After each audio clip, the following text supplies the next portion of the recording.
우리는 계속해서 이제 사사기의 내용을 우리가 함께 이제 나누고 있습니다. 이제 사사기의 내용도 어느덧 이제 마지막을 향해서 가고 있는 것 같습니다. 그래서 그동안 우리가 다루었던 사사 시대의 내용들을 잠깐 살펴보면, 사사 시대는 우리가 어떤 내용이었습니까? 사사 시대에는 이스라엘에 왕이 없었고, 또 각자의 소견에 옳은 대로 그렇게 행하는 타락한 이스라엘의 모습이 계속해서 본문 속에서 그려지고 있었습니다. 그런데 여러분, 이스라엘에 왕이 없다는 것은 우리가 무엇을 의미하는 것입니까? 깊이 들어가 보면 하나님의 뜻대로 이스라엘을 지도할 사람이 더 이상 이스라엘에서는 없었다라는 것을 우리가 알 수 있는 것이고요. 그렇기 때문에 옳은 판단과 지도를 할 이러한 지도자의 부재가 이제 오늘 본문의 시대 상황 속에서 있었다는 것을 알 수가 있습니다. 그리고 또 깊은 의미로서는 이스라엘을 이끌어줄 하나님의 부재가 이스라엘을 혼란케 했다는 것을 우리는 알 수가 있는 것이죠. 그래서 이런 부재들을 통해서 이스라엘은 그들의 완고함과 또 타락으로 인한 죄악상이 이스라엘 내에서 계속해서 이제 나타나게 되었고, 본문 속에서 계속 이스라엘을 지도했던 이 사사들이 나오게 되는데, 이 사사들마저도 그들과 같이 타락해버리는 그런 모습도 우리가 계속 본문 말씀을 통하여서 우리가 함께 살펴보게 되었습니다. 이러한 배경들을 우리가 사사기서의 내용들을 기억하면서 우리가 지난주 내용도 함께 기억했으면 좋겠는데요. 우리가 지난주에는 어떤 내용을 우리가 함께 다루었습니까? 이스라엘에서 중요한 일을 감당했을 법한 이러한 직책을 가졌던 이 레위인, 한 레위인이 지금 등장하게 되었는데요. 그의 첩과 관련된 사건에 대해서 우리가 지난주에 함께 나누었습니다. 에브라임 산지에 살고 있었던 이 한 레위인에게 이 첩이 있었는데, 이 첩이 행음을 하고 베들레헴 아버지의 집에서 넉 달 동안이나 있었다고 우리가 전에 함께 말씀을 나누었죠. 그리고 그 레위인이 그의 첩을 데려오는 그러한 여정 속에서 베냐민 지파에 속했던 이 기브아인들에게 처참하게 유린을 당하고 죽게 되는, 불량배들에게 죽게 되는 그러한 일이 발생하게 되었습니다. 그래서 이 일을 겪었던 레위인이 어떠한 행동을 하게 되었습니까? 이 레위인은 일반적으로 우리가 상식적으로 생각하기 어려운 엽기적인 행동으로 시체를 이제 12덩이를 내서 각 지파에 이렇게 보내버리는 다소 충격적인 모습을 우리에게 보여주었습니다. 아마 본문을 접하는 우리도 충격이었지만 당시 이스라엘 사회에서도 이 사건은 꽤나 큰 충격의 사건으로 다가왔을 것입니다. 그런데 문제의 핵심은 이것이 일반 사람에게 일어난 것이 아니라 오늘 본문에서도 언급하듯이 어쩌면 이스라엘에서 중요한 일을 감당하고 있는, 어쩌면 그들을 또한 믿음으로 이끌어 가야 하는 이 레위인이라고 하는 사람이 이런 일을 지금 자행하고 있었다는 것을 우리는 기억해야 된다는 것이죠. 그래서 이 모습을 볼 때 우리는 이스라엘의 이러한 타락상이 극에 달했다는 것을 우리는 본문을 통해서 알 수가 있습니다.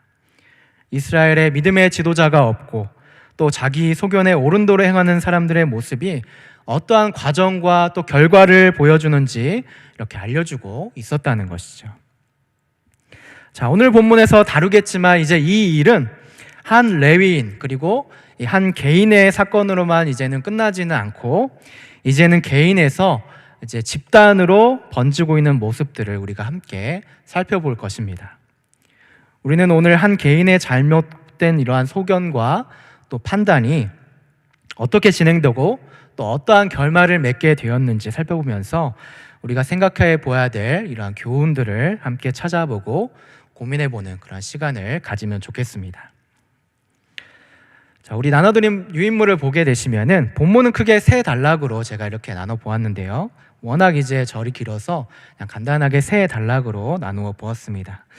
먼저 1절에서 11절 말씀을 보게 되면 이제 레위인의 첩을 유린한 이 기브아인들, 불량배들의 문제로 기브아인들이 속했던 이 베냐민 지파를 제외하고 이스라엘 모든 지파들이 이제 미스바에 모여가지고 총회를 열게 되는 장면이 나오게 되고요.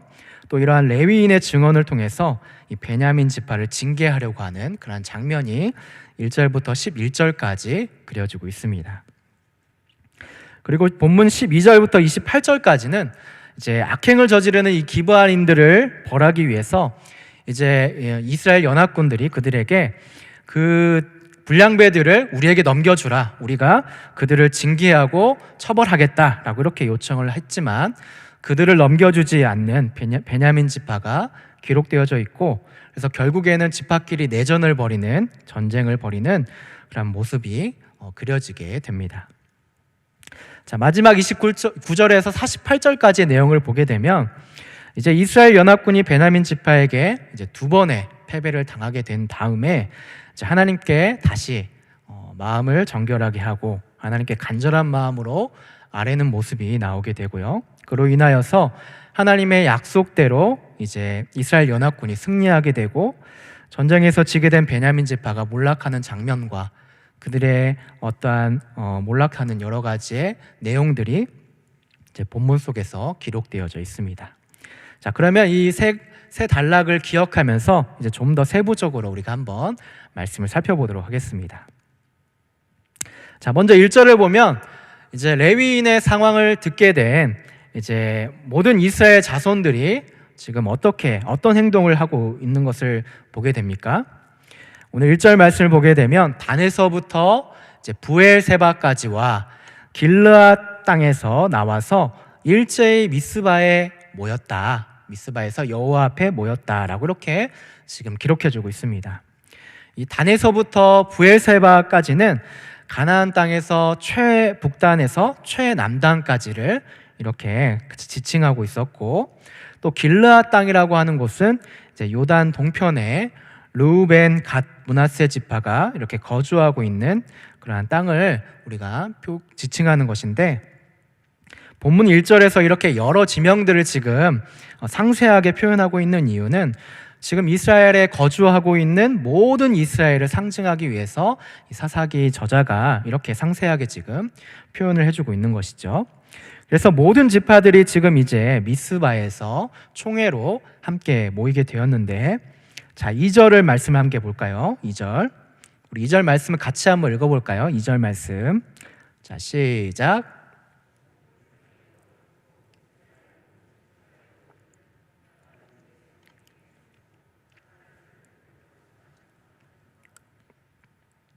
자, 2절을 보게 되면 이제 총회에 많은 이스라엘 지파들이 모이게 되었는데, 여기에서 우리가 조금 눈여겨볼 점이 있습니다. 눈여겨볼 것이 무엇인가요? 총회 지파의 대표자들 뿐만 아니라 지금 여기에 2절에 누가 있었다고 기록하고 있습니까? 칼을 빼는 보병이 40만 명이 있었다라고 이렇게 표현을 해주고 있습니다. 그러면 군사들이 지금 그곳에 왜 지금 무장을 하고 있었다는 것이죠? 암묵적으로 지금 2절 말씀을 보게 되면 그들의 의지와 표현이 지금 여기에 담겨 있다는 것을 우리가 알 수가 있는 것이죠. 어떤 의지입니까? 레위인의 첩을 유린하고 죽이게 만든 이 기브아인의 불량배들의 만행을 징계하겠다는 의지가 지금 여기에 내포되고 있다는 것이죠. 한마디로 어떻게 보면은 미리 담합을 하고 이곳에 모이지 않았을까 이렇게 생각이 되어지기도 하는데요. 결론을 내고 미리 회의를 시작한 것과 같은 그러한 일들이 지금 여기에서 벌어지고 있는 것이죠. 그래서 아마도 사사기의 저자는 의도적으로 총회에 모인 이 군사와 수를 구체적으로 지금 언급해주고 있는 듯이 보입니다. 그러면 왜 굳이 이렇게 모여서 회의를 하고 있습니까? 어찌 보면 이것은 명목상으로 그들의 정당성을 이끌어내기 위한 회의였을 것으로 우리가 생각되어지는 것이죠.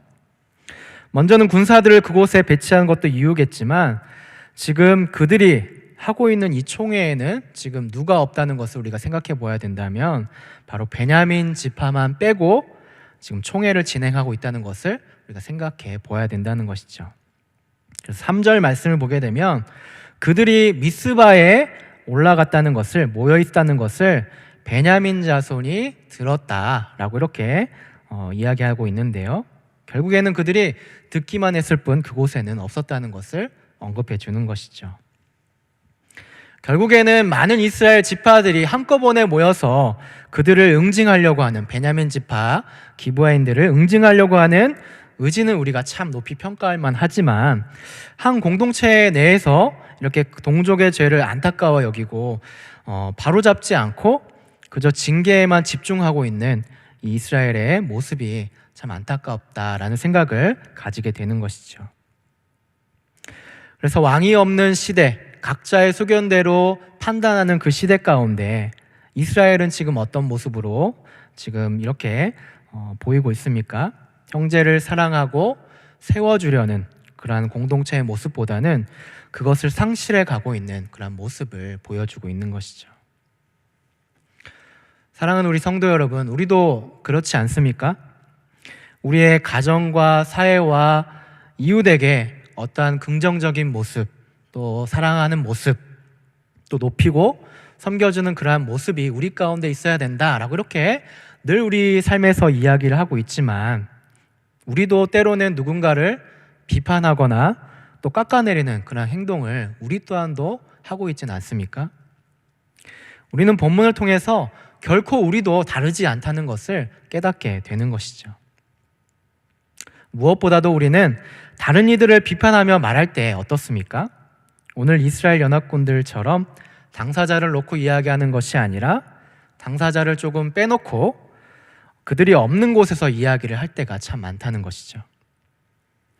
그러면 당사자가 없는 곳에서 이야기하는 여러 가지 이야기들은 주로 우리가 어떤 내용들을 이야기합니까? 우리가 좋은 내용을 이야기합니까? 아니면 나쁜 이야기를 많이 이야기합니까? 온갖 비방과 또 정죄를 일삼는 내용들이 우리 가운데서도 주를 이루고 있다는 것이죠.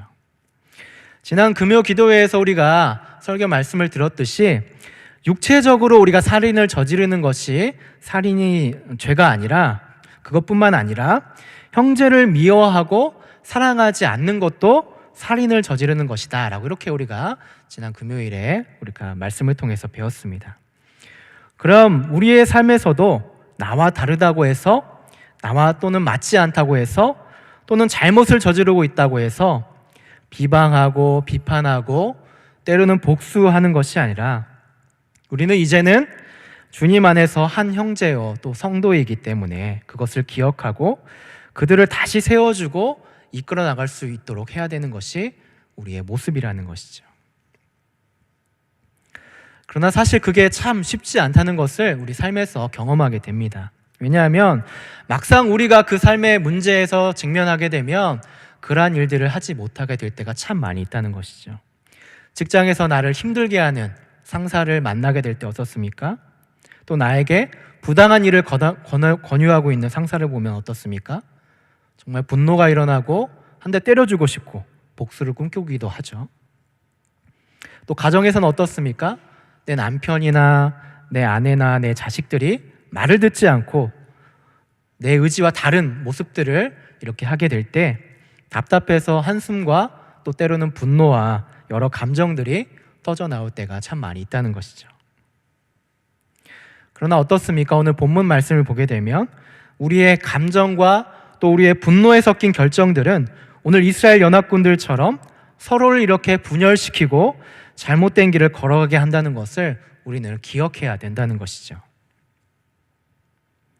사랑하는 우리 성도 여러분, 비판과 정죄는 누구나 할 수 있는 것이지만 사랑이 빠진 비판과 정죄는 우리를 그리스도의 사랑에서 멀어지게 만든다는 것을 기억하면 좋겠습니다. 오늘 베냐민 지파만 빼놓고 총회를 열고 있는 이 이스라엘의 모습처럼 우리의 모습은 과연 어떠한가를 고민해보는 그런 시간이 되면 좋겠습니다. 자, 계속해서 3절 말씀을 보게 되면 이 일은 이제 베냐민 자손에게 들렸다라고 기록하고 있는데요. 자, 그런데 이 소식을 들은 베냐민 지파가 어떤 반응을 보였는지에 대해서는 오늘 본문에서는 구체적으로 기록하고 있지는 않습니다. 아마도 그들을 배제하고 이렇게 모인 이스라엘 지파들에게 동일하게 어떤 분노나 서운함을 가졌을지도 모르겠습니다. 어쨌든 이 베냐민 지파도 듣기만 할 뿐 그들과 어떤 대화를 시도하거나 어떤 그들의 죄를 뉘우치고 또 이렇게 서로 화합하려고 하는 그런 의지는 없어 보이는 것을 우리가 볼 수가 있는 것이죠. 그리고 또 이러한 모습은 후반부에 가면 갈수록 베냐민 지파가 어떠한 자세를 취했는지를 우리가 더 깊이 알 수가 있습니다.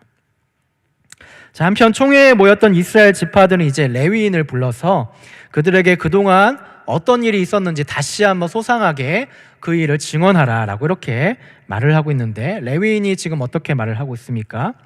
5절 말씀을 보게 되면 기브아 사람들이 묵고 있던 이 숙소를 에워싸고 죽이로 했고 자신의 첩을 욕보여서 그녀를 죽게 했다라고 이렇게 내용들을 말하고 있습니다.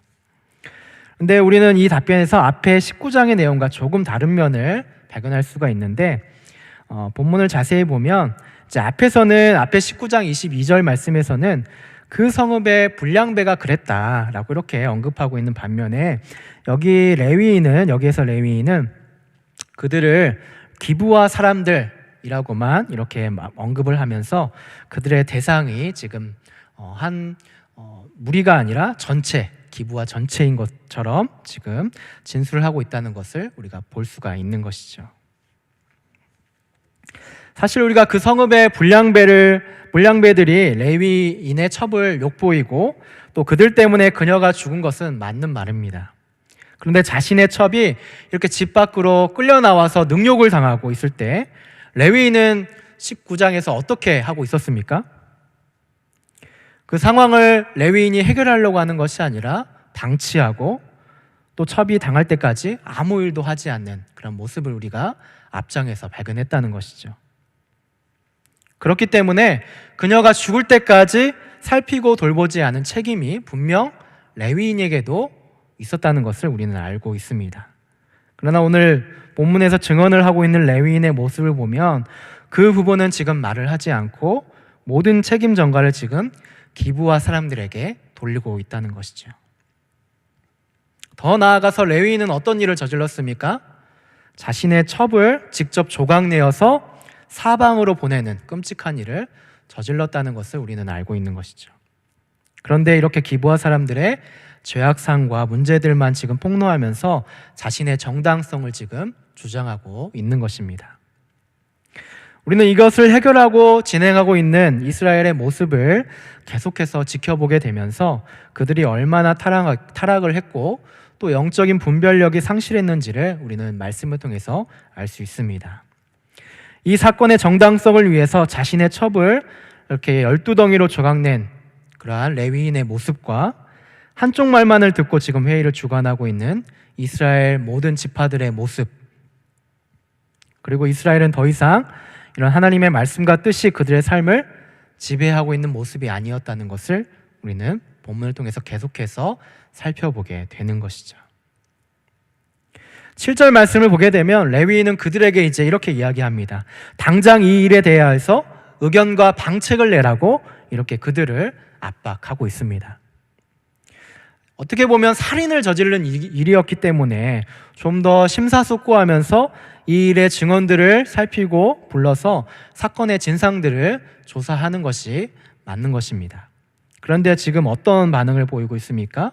그들이 이렇게 심사숙고하는 것이 아니라 전쟁을 준비하려고 하는 그런 모습들을 보게 되는 것이죠.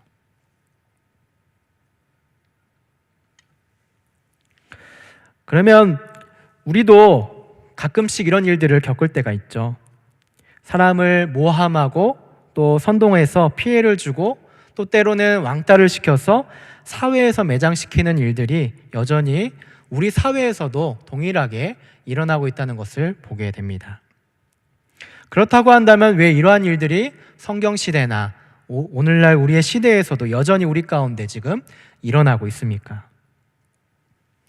이 모든 상황들 이면에 결국에는 감추어진 것은 결국에 자신의 어떠한 주도권과 인기를 위해서 또 때로는 자신의 몫을 위해서 이 일이 자행되고 있다는 사실을 우리는 기억해야 된다는 것이죠. 이런 일들은 바로 우리가 영적으로 혼란한 시기 그리고 지도자의 부재로 오는 심각한 문제가 생기게 될 때 더욱더 많이 우리 가운데 일어나게 될 것입니다. 자, 이렇게 레위인의 증언에 대해서 이스라엘 지파들은 지금 어떤 반응을 보이고 있습니까? 8절에서 11절까지의 말씀을 보게 되면 모든 백성들이 일제히 일어나서 제비를 뽑고 이제 성읍을 치려고 하는 그런 모습들을 보이게 되는 것이죠. 그래서 8절 말씀에 이렇게 이스라엘 지파들이 마치 흥분하듯이 이렇게 이야기를 하고 있습니다. 8절 말씀을 보게 되면 그들이 이렇게 이야기합니다. 모든 백성들이 일제히 일어나 이르되 우리가 한 사람도 자기 집으로 자기 장막으로 돌아가지 말며 한 사람도 자기 집으로 들어가지 말자라고 이렇게 결단을 하고 있는 것이죠.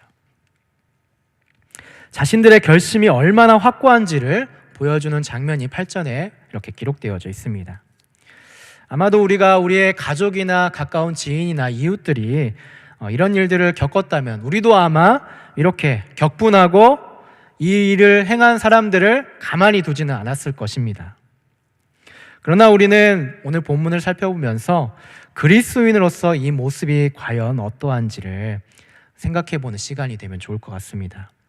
이 모습은 어떻게 보면 지극히 감정적이고 또 영적으로 분별하지 못하는, 그렇게 행동하는, 어떻게 보면 우리의 자화상이라는 것이죠.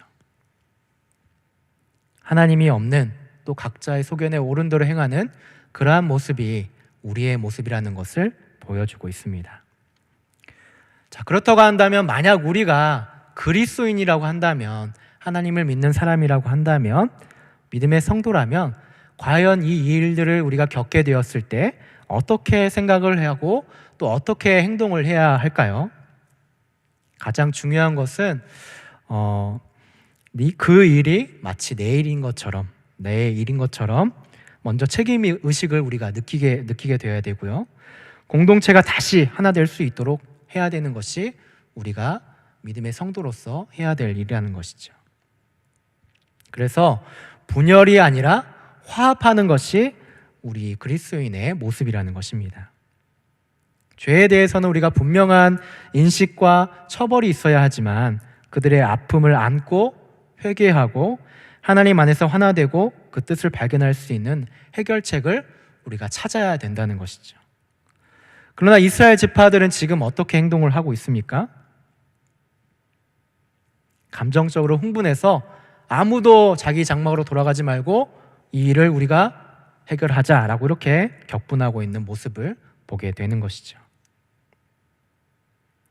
요즘 우리 주변에도 이런 일들이 참 많이 있는 것 같습니다. 남자친구에게 헤어지자는 통보를 했다고 해서 감정적으로 분노해서 여자친구를 살인을 하는 그런 모습이 우리 주변 가운데, 기사 가운데 있는 것을 보게 되었고요. 또 분노를 주체하지 못하고 때로는 이유도 없이 살인을 저지르는 그런 모습이 우리 주변에도 뉴스 기사를 통해서 접했을 것입니다. 또 재산을 문제로 부모가 자식을, 자식이 부모를 죽이는 그러한 일들도 우리가 살아가는 세상 가운데 아무렇지 않게 일어나고 있는 것을 보게 됩니다. 분명 법의 질서와 도덕이 우리에게 있지만 세상이 악해져 가고 또 이렇게 죄악이 관영한 시대 가운데 살아가는 우리의 모습 속에서 우리의 모습은 점점 이 회복의 모습을 상실해 가고 있다는 것을 우리가 발견하게 되는 것이죠. 사랑하는 우리 성도 여러분, 우리가 이러한 모습을 보게 될 때, 오늘 본문을 통해서나 우리가 살아가는 세상 속의 모습을 살펴보게 될 때 하나님을 붙잡지 않고서는 이 세상을 이길 힘이 없다는 것을 우리는 발견하게 됩니다.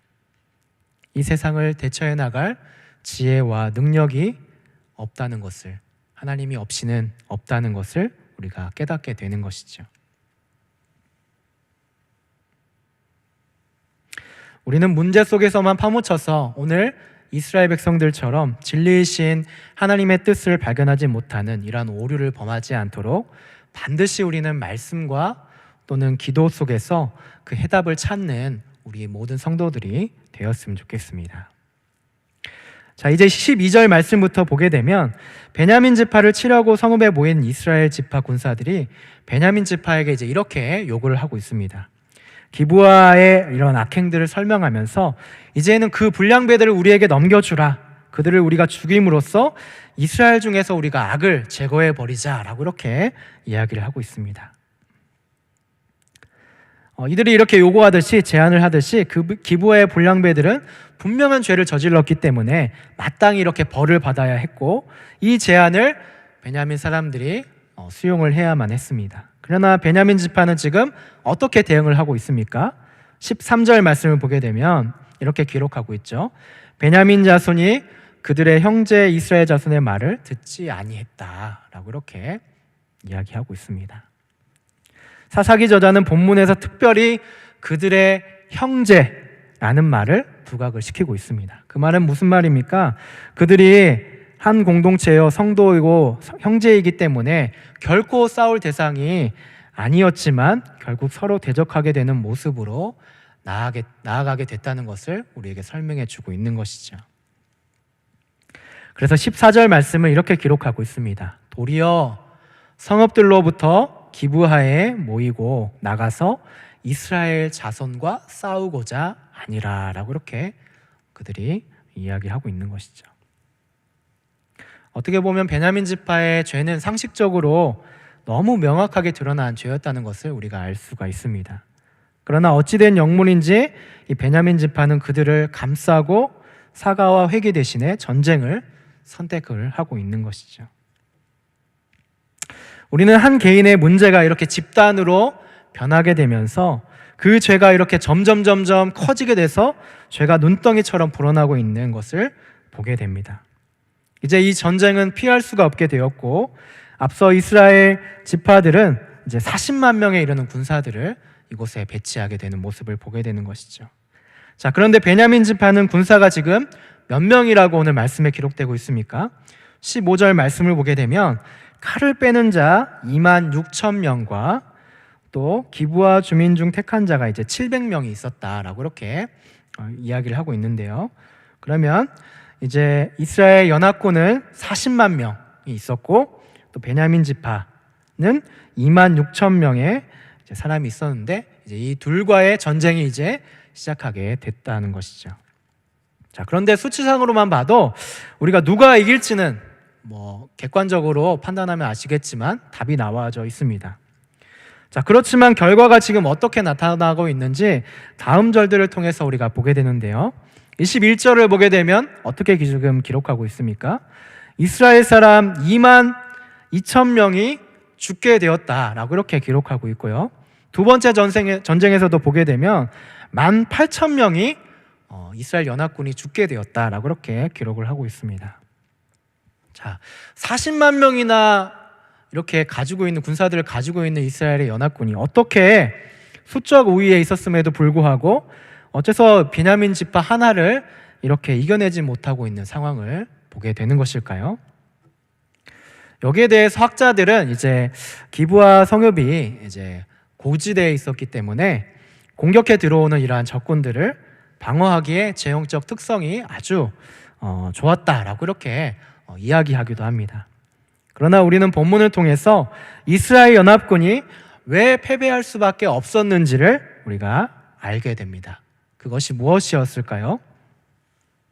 그것은 우리가 계속해서 앞에서도 이야기했지만, 먼저는 그들이 감정과 어떤 분노로 아무런 준비 없이 복수에만 초점을 맞춰서 그들을 이렇게 다루었다는 것이고요. 영적 오만함에 대한 하나님의 징계라는 것을 우리가 알 수가 있는 것이죠.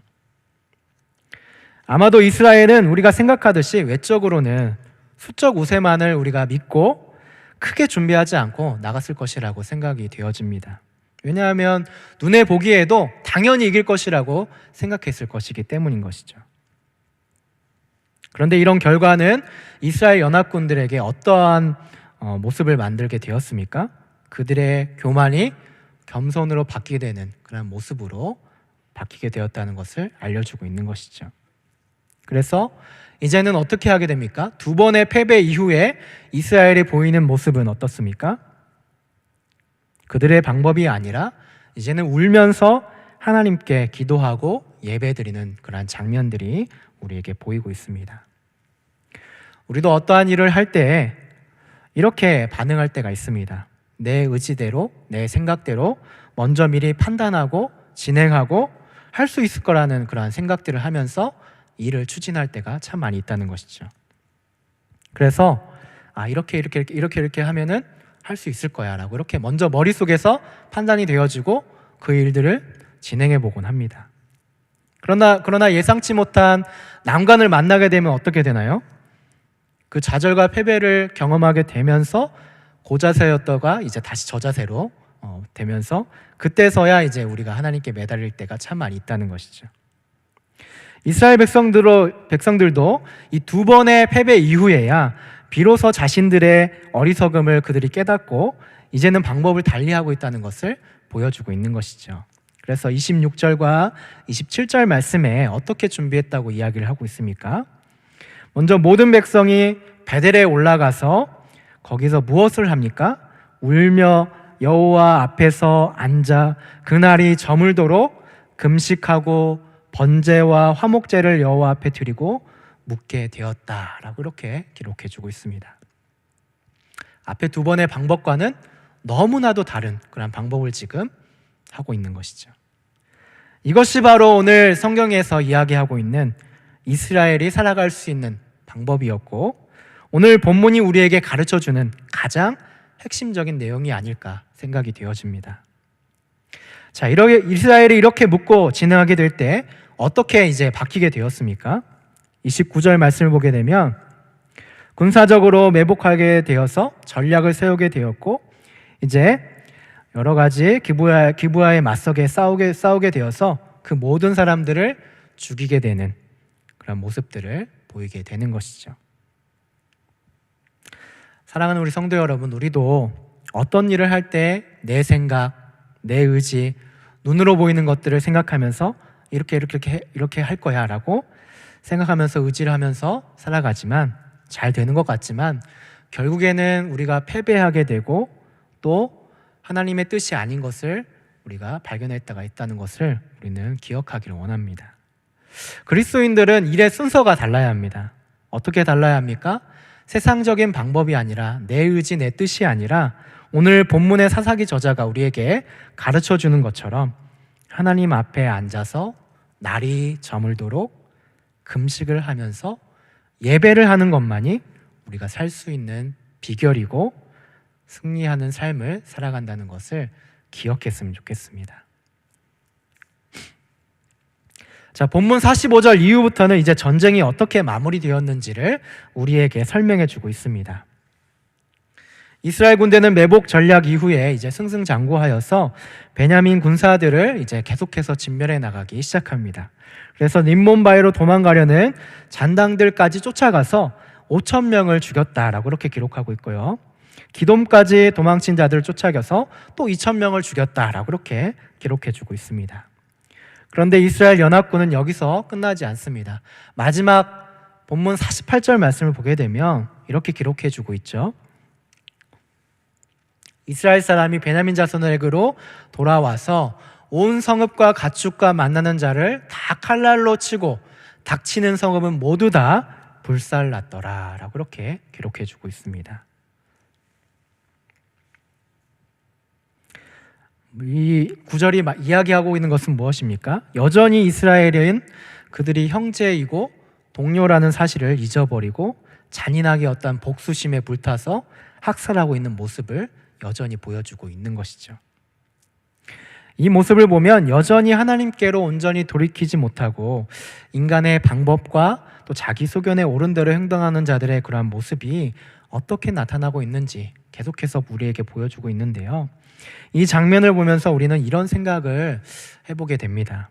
우리도 한두 번 하나님의 은혜를 받았다고 해서 여전히 우리가 온전히 하나님의 뜻을 쫓아서 살아가기는 참 어렵다라고 하는 것을 본문을 통해서 우리에게 알려주고 있는 것이죠.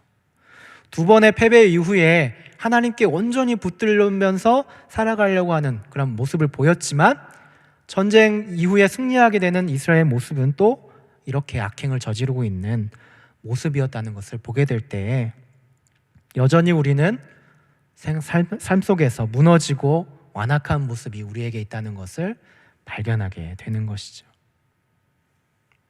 그래서 우리는 사사기를 배우면서 끊임없이 기억해야 되는 것은 하나님의 말씀을 바로 알고 하나님의 생각대로 살아가기 위해서는 한 번으로만 좋게 끝나는 것이 아니라 매일매일 우리의 삶을 우리의 영적인 부분들을 깨닫게 해야 되고 기억해야 되고 말씀과 기도로 살아가야 된다는 것을 우리에게 이야기하고 있는 것이죠.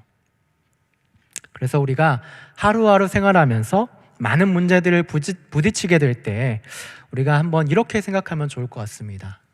하나님이라면 과연 어떻게 하셨을까? 우리 주님께서라면 과연 이 순간을 어떻게 하셨을까라고 하는 그런 질문들을 우리의 삶 속에서 하게 된다면 아마 이 많은 질문들에 대해서 답을 주시지 않을까 생각이 되어집니다. 오늘 우리는 이 한 레위인의 개인적인 문제들이 이제 집단의 문제로 번지게 되면서 어떻게 이러한 문제들이 결과를 보이게 되었는지 함께 살펴보았습니다. 우리는 오늘 말씀을 통해서 간단하게 몇 가지 이제 교훈들을 생각해 보면 좋을 것 같습니다. 첫째로 우리가 생각해 보아야 될 것은 우리는 다시 한번 하나님만이 우리의 왕이시고 또 우리 인생의 주관자라는 사실을 우리가 깨닫게 된다는 것이죠. 왕이 없는 시대, 각자 자기의 소견대로 행하는 시대가 얼마나 참담한 결과를 맺게 되었는지 우리가 눈으로 보게 되었습니다. 하나님이 주인 되지 못하는 시대는 어떻습니까? 그분의 말씀을 무시하고 변절시키고 분열을 일삼는다는 것을 우리가 보게 되었습니다. 또 악이, 죄악이 눈덩이처럼 불어나게 된다는 것도 우리가 함께 살펴보았습니다. 사랑하는 우리 성도 여러분, 우리는 우리를 이끌어 주시는 왕이 되시고 또 우리 인생의 앞길을 주관하시는 하나님만을 꼭 붙들고 가시는 우리 귀한 성도님들이 되었으면 좋겠습니다. 또 두 번째로 우리는 여전히 연약하다는 것을 오늘 본문을 통해서 배우게 되었습니다. 그러므로 여호와 앞에 앉아서 금식과 번제와 화목제를 여호와 앞에 드리는 그 시간이 우리에게 있어야 한다는 것을 배우게 됩니다. 하루의 시간 중에 대부분의 시간을 여러분들은 어떻게 보내고 계십니까? 혹시 예수님과 함께하고 있는 시간은 어떠합니까? 바쁘게 살아가는 이 세상 속에서 우리가 놓치고 있는 한 가지가 있다면 바로 예수님과 함께하는 그 시간이라는 것이죠. 예수님은 우리가 그분 앞에 앉아서 온전히 드리는 나의 정성과 예배와 회개를 원하고 계신다는 것이죠. 그런 시간이 만약 우리에게 없다면 우리는 여전히 사사기에서 교훈하는 것처럼 각자 소견에 오른 대로 행하고 있는 우리의 모습을 발견하게 될 것입니다. 오늘 이스라엘 백성들이 감정과 분노로 실패의 쓴맛을 경험했다면 우리는 사사기 저자가 교훈하는 것을 마음속에 새겨서 하나님 앞에 진실한 마음으로 앉아서 기도하고 회개하는 진실한 마음들이 우리 가운데 있었으면 좋겠습니다. 말씀을 맺겠습니다. 우리의 적은 누구입니까? 죄를 저지른 기브와 백성들처럼, 기브와 불량배들처럼 우리를 억압하고 힘들게 하는 이들입니까? 아닙니다. 역설적으로 때로는 우리 자신일지도 모르겠습니다. 세상과 같이 동일하게 반응하고 분노하고 행동하는 그러한 모습이 우리에게 있지는 않는지 우리는 말씀을 통해서 생각해 보면 좋겠습니다. 분노와 보복이 아무렇지 않게 일어나는 시대가 바로 우리가 살아가는 시대입니다. 우리는 그러한 모습이 되기보다 형제를 사랑하고 무너진 이 시대를 다시 세우는 그리스도의 몸된 지체들이 되었으면 좋겠습니다. 그래서 죄로 인해 깨져버린 이 세상이 다시 회복될 수 있도록 이제는 하나님과 영원히 함께할 수 있도록 우리 자신부터가 새롭게 바뀔 수 있는, 정화될 수 있는 그런 모습이 여러분들의 삶 가운데 나타나기를 주님의 이름으로 축복하고 기도합니다.